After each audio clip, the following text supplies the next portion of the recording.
વિડીયોને અંત સુધી જરૂર જોજો। વિડીયોને જોયા પછી તમે પણ રડી પડશો। મારા દેર પાસે અચાનક ના જાણે ક્યાંથી પૈસા આવી ગયા હતા। અમે એક ગરીબ પરિવારના હતા, પરંતુ અચાનક આટલા બધા પૈસા આવવા મારી સમજની બહાર હતું। હું વિધવા હતી। થોડા વર્ષો પહેલા મારા પતિનું અવસાન થઈ ગયું હતું અને મારી આગળ પાછળ કોઈ નહોતું। મારો એક પુત્ર હતો 8 વર્ષનો। મારા લગ્ન ખૂબ નાની ઉંમરમાં થયા હતા અને હવે મારી ઉંમર 28 વર્ષ હતી। મારા પતિના મૃત્યુ પછી મને ફક્ત મારા દેરનો જ સહારો હતો। મારા પિયરમાં ફક્ત મારી માંગ હતી, જે મારા લગ્નના 1 વર્ષ પછી જ આ દુનિયામાંથી જતી રહી હતી। બાકી કોઈ સંબંધીઓથી મને આશા નહોતી કે મારા સંબંધીઓ મને અને મારા પુત્રને ટેકો આપશે, એટલા માટે મેં દેર સાથે રહેવાનો ફેંસલો કરી લીધો। મારા દૂરના સંબંધીઓ આવીને મને સમજાવવા લાગ્યા કે દેર મારા માટે પરપુરુષ છે અને મારે તેની સાથે એક જ છત નીચે ના રહેવું જોઈએ। તો હું તેમને કહેતી હતી કે તમે લોકો મને તમારા ઘરમાં રાખી લો, પરંતુ મારી આ વાત સાંભળીને તે બધા લોકો ચૂપ થઈ ગયા। આજના જમાનામાં કોઈ કોઈનો બોજ સહન કરતું નથી, પણ મારા દેરે મને વચન આપ્યું હતું કે તે મારા અને મારા પુત્રનો સહારો બનશે। બધાએ અમને ખૂબ પરેશાન કર્યા કે અમારું એક છત નીચે રહેવું ખોટું છે, પરંતુ તેમ છતાં કોઈ મને સાથે રાખવા માટે તૈયાર નહોતું। હું સમજી ગઈ હતી કે લોકોને ફક્ત વાતો જ કરતા આવડે છે। જો લોકોને મારી ખરેખર આટલી ચિંતા હોત તો તેઓ મને સહારો આપતા, પણ એ બધાને મારી કોઈ ચિંતા નહોતી। તેમનો હેતુ માત્ર મને હેરાન કરવાનો હતો અને બીજું કંઈ નહીં। મેં એક અલગ વિસ્તારમાં રહેવાનો ફેંસલો કર્યો। મારા દેરે કહ્યું કે તે વિસ્તારનું વાતાવરણ સારું નથી। મેં તેના વિશે ઘણી બધી અફવાઓ સાંભળી છે કે ત્યાં મહિલાઓનો ઇસ્તેમાલ કરે છે। તમે મારા ભાઈની ઇજ્જત છો અને મારી પણ ઇજ્જત છો। હું તમને ત્યાં રહેવાની પરવાનગી બિલકુલ પણ નહીં આપું। મારો ભત્રીજો મારા મૃત્યુ પામેલા ભાઈની એકમાત્ર નિશાની છે અને હું તેની સંભાળ રાખવા માટે કાફી છું અને તેની સંભાળ રાખવાની મારી જવાબદારી છે। મારા દેરની વાત સાંભળ્યા પછી મને ઘણી રાહત થઈ હતી, પરંતુ મને દુનિયાના લોકોની વાતોએ પરેશાન કરેલી હતી। પછી મારા દેરે સૂચન કર્યું કે આપણે આ જગ્યા છોડીને બીજે ક્યાંક જતા રહીએ। મને તેની આ વાત બહુ સારી લાગી, એટલા માટે હું શહેર છોડીને આવતી રહી। અહીંયા અમને કોઈ ઓળખતું નહોતું અને અમે કોઈની સાથે વાત પણ ના કરી અને સંબંધો પણ ના રાખ્યા, કારણ કે અમારા સંબંધ પર ફરીથી પ્રશ્ન ઉઠાવવામાં આવતા। જો કોઈ મહોલ્લાની સ્ત્રી મારા ઘરે આવીને મારા અને મારા દેર વચ્ચેના સંબંધો વિશે પ્રશ્નો પૂછે તો હું તેને માત્ર એટલો જ જવાબ આપતી કે તે મારો નાનો ભાઈ છે। પછી મહોલ્લામાં આ પ્રખ્યાત થઈ ગયું કે હું આ ઘરમાં મારા ભાઈ સાથે રહું છું, એટલા માટે અમને અહીંયા કોઈ પ્રકારની સમસ્યાનો સામનો ના કરવો પડ્યો। મારી પાસે મારા લગ્નના ઘરેણાં હતા, જે વેચીને અમે અહીંયા આવ્યા હતા। તે પહેલા મારા દેરે કારોબાર શરૂ કરી દીધો હતો અને તેનો કારોબાર દિવસ રાત તરક્કી કરી રહ્યો હતો। ઘરમાં પુષ્કળ પૈસા આવવા લાગ્યા। દેરને તેના વ્યવસાય વિશે ઘણી વાર પૂછ્યું, પણ તેણે દર વખતે મારો જવાબ ટાળ્યો। પછી મેં પણ વધુ પૂછપરછ કરી નહોતી, કારણ કે મારા માટે પૈસા આવતા હતા તે પૂરતું હતું। મારો દેર સારો વ્યક્તિ હતો, મને તેનાથી કોઈ ખોટા કામની ઉમ્મીદ નહોતી, એટલા માટે મેં વધારે તપાસ કરી નહોતી। મારા દેર પાસે ઘણા બધા પૈસા આવી ગયા અને અમે તે મહોલ્લો છોડીને એક બહુ મોટું ઘર ખરીદી લીધું। હવે અમે મોટા ઘરમાં રહેવા લાગ્યા હતા। અમારી જીવનશૈલી અમીરો જેવી થઈ ગઈ હતી। વધારે પૈસા આવવાને કારણે તમામ સંબંધીઓ ગરીબ હતા અને વારંવાર અમારા ઘરે આવવા લાગ્યા। મારા દેરના લગ્ન નહોતા થયા અને મારા દેરના પૈસા જોઈને બધાની આંખો ચમકવા લાગી અને હું તે બધાની આંખોમાં ખટકવા લાગી। એ લોકો જેને પહેલેથી જ મારા દેર સાથે રહેવા સામે વાંધો હતો, તે હવે વધુ જોરથી બોલવા લાગ્યા હતા। અમુક લોકોએ તો એમ પણ કહ્યું કે તું તારા દેર સાથે લગ્ન કરી લે, નહીતર અલગ રહે, તારું તેની સાથે રહેવું યોગ્ય નથી। બધાની વાતોએ મારા હૃદયને ઠેસ પહોંચાડી હતી। ખરેખર તેની સાથે રહેવું મારા માટે યોગ્ય ન હતું, પરંતુ તે લોકોને જ જ્યારે હું કહેતી કે મને તમારી સાથે રાખી લો, ત્યારે તેઓ નજર ફેરવી લેતા। મોટા ઘરમાં આવ્યા પછી મેં એક ઉંમર લાયક નોકરાણીને રાખી લીધી હતી, જે દરેક સમયે અમારી સાથે રહેતી હતી। તેનો અર્થ એ કે હું હવે ઘરમાં એકલી નહોતી રહેતી। પૈસાદાર થયા પછી ફરી દેરે એક બીજું કામ શરૂ કરી દીધું, તે દર મહિને 50 છોકરીઓના લગ્ન કરાવતો હતો. તે છોકરીઓ ખૂબ જ ગરીબ પરિવારની રહેતી હતી અને લગ્ન કરાવ્યા પછી તે કપલને હનીમૂનને બદલે તીર્થયાત્રા પર મોકલી દેતો અને બધો ખર્ચ પોતે જ ઉપાડી લેતો. દેરની આ વાતથી હું ખૂબ જ ખુશ થઈ ગઈ હતી, પણ નવાઈની વાત એ હતી કે જ્યારે પણ છોકરી તીર્થયાત્રા માટે જતી ત્યારે તે પાછી વિધવા થઈને આવતી. મને પરેશાની થવા લાગી, કારણ કે આવું દરેક છોકરી સાથે થવા લાગ્યું હતું. આ વાતો સાંભળીને મારો દેર પણ પરેશાન થઈ ગયો હતો, કારણ કે તેણે ગરીબ છોકરીઓના લગ્ન કરાવવાની અને ભગવાનના દર્શન અર્થે તીર્થયાત્રા પર મોકલવાની જવાબદારી ઉઠાવી હતી. પરંતુ આ વિચિત્ર પ્રકારની ઘટના બનવા લાગી હતી. મારા દેરે મને કહ્યું કે હું આ વાતની કોઈ પણ છોકરીને જાણ ના થવા દઉં કે જે પણ છોકરી લગ્ન પછી તીર્થયાત્રા પર જાય છે તે વિધવા બનીને પાછી આવે છે. મને દેરની વાત ખૂબ જ અજીબ લાગી હતી. મારા મતે તો છોકરીઓએ યાત્રા પર જતા પહેલા આ વાત જાણી લેવી જોઈતી હતી, કારણ કે તીર્થયાત્રાથી પરત ફરતી દરેક છોકરી સાથે વિચિત્ર અને દુર્ભાગ્યપૂર્ણ ઘટનાઓ બનતી હતી. મેં મારા દેરને સમજાવવાની કોશિશ કરી કે છોકરીઓને પહેલેથી ખબર હોવી જોઈએ કે તેમના પતિ પ્રવાસેથી પાછા ફરતી વખતે મૃત્યુ પામે છે, પરંતુ મારી આ વાત ઉપર જીવનમાં પહેલીવાર મારો દેર મારા પર ગુસ્સે થયો હતો. અચાનક આ રીતના વર્તને મને ખૂબ જ વધારે પરેશાન કરી દીધી હતી. તેના આ વર્તન ઉપર હું આશ્ચર્યમાં પડી ગઈ. મારા દેરે આજથી પહેલા મારી સાથે ક્યારેય આ અંદાજમાં વાત નહોતી કરી, બલકે તે મને તેમના ભાઈની વિધવા માનતો હતો અને તે જ રીતે તે મને તેમના ભાઈની વિધવા માનતો હતો અને તે જ રીતે તે મને તેની મોટી બહેનનો દરજ્જો આપતો હતો. પરંતુ આજે જે રીતે મારા દેરે મારી સાથે વાત કરી હતી તેના આ વર્તન ઉપર મને હજી સુધી વિશ્વાસ નહોતો થઈ રહ્યો. મારો દેર મારા ઉપર ગુસ્સે થઈને જતો રહ્યો હતો. જ્યારે હું એ વિચારીને પરેશાન થઈ રહી હતી, આખરે મારા દેરને શું થયું છે. મેં મારા પુત્રને ખાવાનું ખવડાવ્યું અને તેને સુડાવી દીધો. જ્યારે મારા પોતાની ઊંઘી ઉડી ગઈ હતી, કારણ કે મારા દેરનું વર્તન દિવસે ને દિવસે વધુ અજીબ થતું જઈ રહ્યું હતું. મેં મારા દેરને હંમેશા હળવાશથી વાત કરતા જોયો હતો, પણ છેલ્લા કેટલાક દિવસોથી મારા દેરનું જે રૂપ મારી સામે ઉભરી રહ્યું હતું તે કોઈ પણ રીતે વિશ્વાસ કરવા જેવું નહોતું.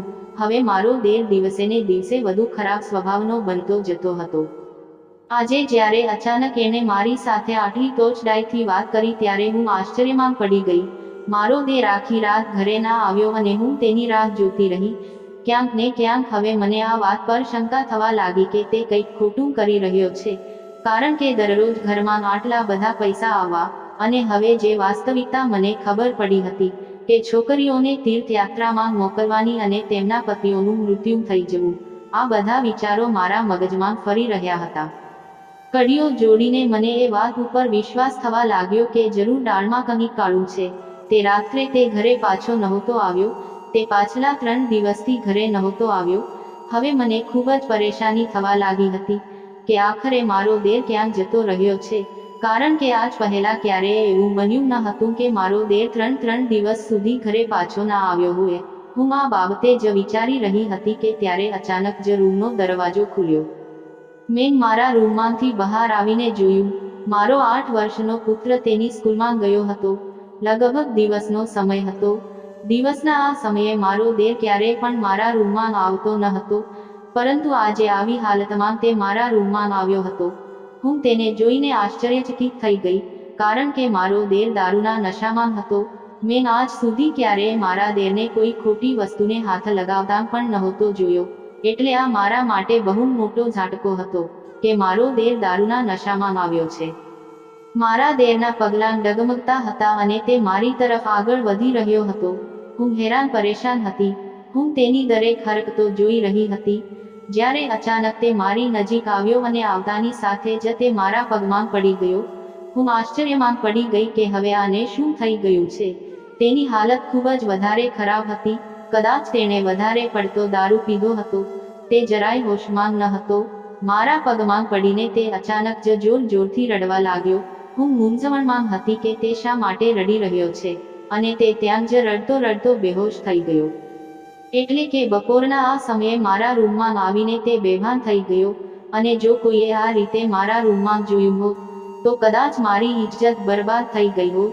આ સમયે ઘરમાં હું અને તે એકલા હતા. મેં જે નોકરાણી રાખી હતી તે આજે રજા પર હતી. હવે હું તેને મારા રૂમમાંથી કેવી રીતે બહાર કાઢું તે સમજાતું નહોતું, પરંતુ ગમે તે હોય મારે તેને કોઈ પણ ભોગે મારા રૂમમાંથી બહાર કાઢવાનો જ હતો. મેં જેમ તેમ કરીને તેને ખેંચતા ખેંચતા મારા રૂમમાંથી બહાર કાઢ્યો. તેનો સારો એવો વજન હતો. મારા જેવી કમજોર સ્ત્રીથી કેવી રીતે સંભાળી શકાય. જેમ તેમ કરીને મેં તેને તેના રૂમ સુધી પહોંચાડ્યો અને તેને હું જમીન પર સુડાવીને મારા રૂમમાં આવી ગઈ. મેં તેના રૂમનો દરવાજો પહેલેથી જ લોક કરી દીધો હતો. જ્યારે મારા પુત્રનો સ્કૂલમાંથી પરત ફરવાનો સમય થઈ ગયો હતો. હવે મારે મારા પુત્રને લેવા માટે સ્કૂલમાં જવાનું હતું. મારા દેરના રૂમને મેં તાળું મારી દીધું હતું, જેથી આવી હાલતમાં તે ક્યાંને પણ જઈ ન શકે, અને હું પોતે પણ ચિંતિત હતી. ત્યાર પછી હું પુત્રની સ્કૂલમાં જતી રહી, અને જ્યારે હું મારા પુત્રને સ્કૂલમાંથી લઈને પાછી ઘરે આવી ત્યારે મારો દેર હજુ સુધી પણ તેના રૂમમાં લોક હતો. મારા પુત્રને નવડાવ્યા પછી મેં તેને ખાવાનું ખવડાવ્યું અને તે ટ્યુશન જવા માટે નીકળી ગયો. તેના ટ્યુશન જવાની સાથે જ મેં દેરના રૂમનું તાળું ખોલ્યું તો જોયું તે હજુ સુધી એમ જ બેભાન થઈને પડેલો હતો. હવે મને તેની હાલત જોઈને આશ્ચર્ય થવા લાગ્યું હતું, કારણ કે તે ઘણા સમયથી આ રીતે બેભાન થઈને પડ્યો હતો. કદાચ તે આલ્કોહોલના વધારે નશામાં હતો, જેના કારણે તે ફરી હોશમાં આવી શક્યો ન હતો. હું સમજી શકતી ન હતી કે હું શું કરું કે જેથી તે હોશમાં આવી જાય. પછી અચાનક મને એક વિચાર આવ્યો અને મેં તરત જ એ જ કર્યું જે મારા દિમાગમાં આવ્યું. હું રસોડામાં ગઈ અને પાણીનો જગ ભરીને મારા દેર પાસે લાવી અને આખો જગ તેના ચહેરા ઉપર ફેંકી દીધો. અચાનક પાણી પડવાને કારણે તે ગભરાઈને જાગી ગયો, પરંતુ હજુ પણ તે સંપૂર્ણ હોશમાં નહોતો. મેં તેને કહ્યું કે અત્યારે તું બેડ પર સૂઈ જા. જ્યારે તું સંપૂર્ણ હોશમાં આવીશ ત્યારે હું તારી સાથે વાત કરીશ. મારો દેર કદાચ ખરેખર હોશમાં નહોતો. આ કારણોસર તે માથું હલાવીને બેડ તરફ ગયો. તેના પગલાં ડગુંગું થઈ રહ્યા હતા. જ્યારે તેની હાલત જોઈને મને હવે રડવું આવવા લાગ્યું હતું. આખો દિવસ વીતી ગયો હતો પણ મારા દેરને પૂરેપૂરો હોશ નહોતો આવ્યો. તેની હાલત જોઈને અનુમાન લગાવી શકાય છે કે આજે તેણે પહેલીવાર દારૂ પીધો હતો, કારણ કે જો તે આ વસ્તુનો વ્યસની હોત તો ચોક્કસ તેના પર આટલી ઊંડી અસર ન થઈ હોત. રાત્રે લગભગ બપોર વાગે અચાનક કોઈએ મારા રૂમનો દરવાજો ખખડાવ્યો. હું મારી જગ્યાએથી ભડકીને ઊભી થઈ ગઈ. મારો પુત્ર જે સૂઈ ગયો હતો. મેં એક નજર તેની સામે જોયું અને એક નજર દરવાજા તરફ કરી. મને ક્યાંક ને ક્યાંક ખાતરી હતી કે દરવાજા ઉપર મારો દેર જ હશે, કારણ કે આખો દિવસ પસાર થઈ ગયો હતો. તેથી મને ખાતરી હતી કે હવે મારા દેરનો નશો ઉતરી ગયો હશે. હવે મારે તેની પાસેથી કારણ જાણવાનું હતું કે આખરે તે શું કરી રહ્યો છે. હું ધીમેથી નીચે ઉતરી અને મારા દીકરાના આરામનું ધ્યાન રાખીને દરવાજા તરફ ધીમા પગલાં ભર્યા. ધીમે ધીમે દરવાજો ખોલીને મેં બહાર જઈને જોયું તો મારો દેર બહાર જ ઊભો હતો, પણ બપોરના સમય પ્રમાણે આ વખતે સાવ જુદો જ ચહેરામાં હતો. તેની આંખો નમેલી હતી, વાળ ભીના હતા. ખરેખર તે શાવર લઈને ત્યાં પહોંચ્યો હતો અને તેણે તેની આંખો નીચે નમાવીને કબૂલાત કરી હતી કે તે તેના કાર્યોથી શરમ અનુભવે છે. પરંતુ અત્યારે મને તેની શરમની જરાય પણ જરૂર નહોતી. મારે એ વાત જાણવી હતી કે આજે તેણે આવું ખરાબ કામ કર્યું તો કેમ કર્યું. મેં તેને પૂછ્યું કે તે આજે દારૂ પીધો હતો, તો આ વાત પર તે મારી સામે જોવા લાગ્યો. તેની આંખો લાલ થઈ રહી હતી. તેણે ધીમેથી માથું હલાવ્યું. આ વાત તો હું પહેલેથી જ સમજી ગઈ હતી કે તે દારૂ પીને આવ્યો હતો. એ તો બસ હું તેના મોઢેથી સાંભળવા માંગતી હતી. જેવું જ તેણે માથું હલાવ્યું મને હવે ખૂબ જ ગુસ્સો આવવા લાગ્યો હતો. મેં તેને પૂછ્યું કે તે શા માટે દારૂ પીધો હતો, તો તે મારી સાથે આંખનો સંપર્ક કરી શક્યો નહીં. તેણે શરમથી નીચે જોયું. મેં તેને ફરીથી પૂછ્યું કે આખરે તે શા માટે દારૂ પીધો હતો. મારી વાત સાંભળીને મારો દેર માથું નમાવીને કહેવા લાગ્યો કે મેં જાણી જોઈને દારૂ નહોતો પીધો. તે તો મારા દોસ્તોએ મને એમ કહીને પીવડાવી દીધો કે આ ફક્ત એક સાદો શરબત છે. મને ખબર નહોતી કે મારા અમીર મિત્રો મને કોઈ નશો કે દવા ભેળવીને પીવડાવી દેશે. મને આ વાતની જરાય જાણકારી નહોતી. જો મને જરા પણ જાણકારી હોત તો હું કોઈ પણ સંજોગોમાં આ શરબત ના પીતો. મને મારા દેરની આ વાત ઉપર વિશ્વાસ આવી ગયો હતો, કારણ કે હું પહેલા દિવસથી જ એ વાત જાણતી હતી કે મારો દેર જરાય ખોટો માણસ નથી. તે મારા બાળક જેવો હતો. આખું વર્ષ મેં તેની મારા બાળકની જેમ જ દેખભાળ કરી હતી અને તે પણ મને તેની મોટી બહેનનો દરજ્જો આપતો હતો. મોટી બહેન હોવાને કારણે મેં તેને સમજાવ્યું કે તારે આવા અમીર દોસ્તોથી દોસ્તી ખતમ કરી નાખવી જોઈએ, પરંતુ આ સાંભળીને તેણે અચાનક માથું ઊંચું કરીને મારી સામે જોયું. તેણે એક ક્ષણ માટે મને આશ્ચર્યમાં પાડી દીધી અને પછી જ્યારે તે બોલ્યો ત્યારે તેના શબ્દોએ મને આશ્ચર્યચકિત કરી નાખી. આટલું કહીને તે અટક્યો નહીં પણ પોતાની વાત પૂરી કરીને ત્યાંથી ચાલ્યો ગયો. જતી વખતે એમ પણ કહ્યું હતું કે હવે હું લગભગ 1 અઠવાડિયા સુધી ઘરે નહીં આવી શકું અને 1 અઠવાડિયામાં તેને એક ખૂબ મોટો પ્રોજેક્ટ મળ્યો છે જે તેણે પૂર્ણ કરવાનો છે. હું તેને પૂછવા માંગતી હતી કે તે કયું કામ કરે છે જેના કારણે તેને આટલા બધા પૈસા મળી રહ્યા છે અને આ કયો પ્રોજેક્ટ છે જે તેણે 1 અઠવાડિયાની અંદર જ પૂરો કરવાનો છે, પરંતુ મારી વાત સાંભળ્યા પહેલા જ તે પોતાની વાત કહીને ત્યાંથી ચાલ્યો ગયો હતો. તેણે કહેલી વાતો મને પરેશાન કરી રહી હતી કારણ કે તેણે કહ્યું હતું કે તેના અમીર દોસ્તોના કારણે જ તેના ઘરમાં આટલા પૈસા આવી રહ્યા છે. તે અમીર દોસ્તોએ તો તેને આવું કામ બતાવ્યું હતું જેના કારણે તે થોડા જ મહિનામાં આટલો અમીર બની ગયો હતો અને હવે તે કોઈ પણ ભોગ્યા કામ છોડી શકે તેમ નથી કારણ કે આ કામને અપનાવવું તો આપણા માટે ખૂબ જ સરળ છે, પરંતુ આ કામમાંથી બહાર નીકળવું ખૂબ જ મુશ્કેલ છે. તેના શબ્દો હજુ સુધી મારા કાનમાં ગુંજતા હતા. આજે પૂરા 3 દિવસ વીતી ગયા હતા પણ મારા દેરનો કોઈ પત્તો નહોતો. મને ખબર નહોતી કે મારો દેર આખરે ક્યાં ગયો છે અને તે શું કામ કરે છે જેના કારણે તેને થોડા દિવસોમાં આટલા પૈસા મળી રહ્યા છે. હું હેરાન પરેશાન હતી, બસ એ જ વિચારતી રહી કે આખરે તે એવું કયું કામ કરે છે, પરંતુ તેનો જવાબ નહોતો મળતો. 1 અઠવાડિયા પછી જ્યારે મારો દેર ઘરે પાછો આવ્યો ત્યારે મેં તેને પૂછ્યું કે તું 1 અઠવાડિયા માટે ક્યાં ગયો હતો, તો તેણે મને કહ્યું કે તે 1 અઠવાડિયા માટે દુબઈ ગયો હતો.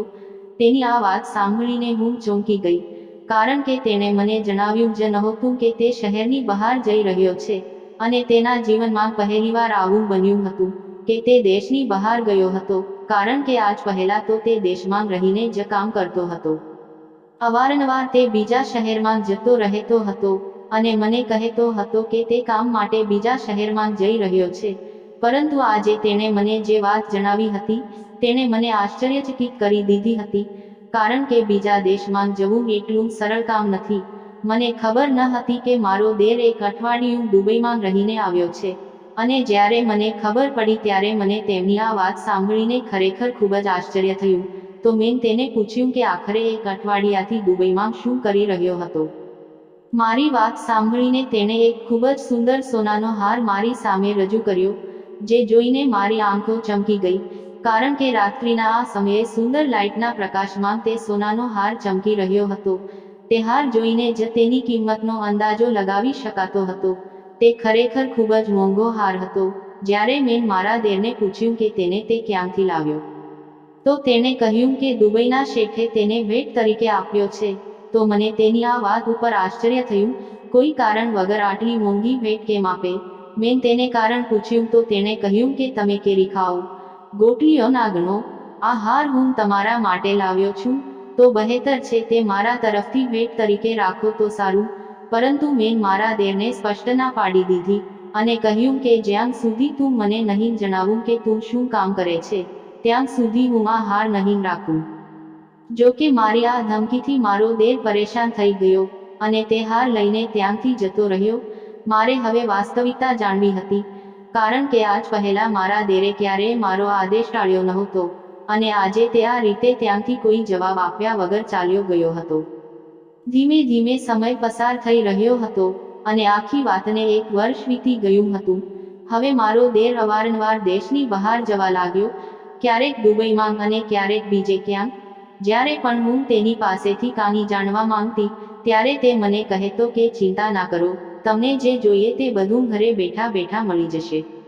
એક દિવસ તે મને કહીને ગયો કે તે દુબઈ જઈ રહ્યો છે.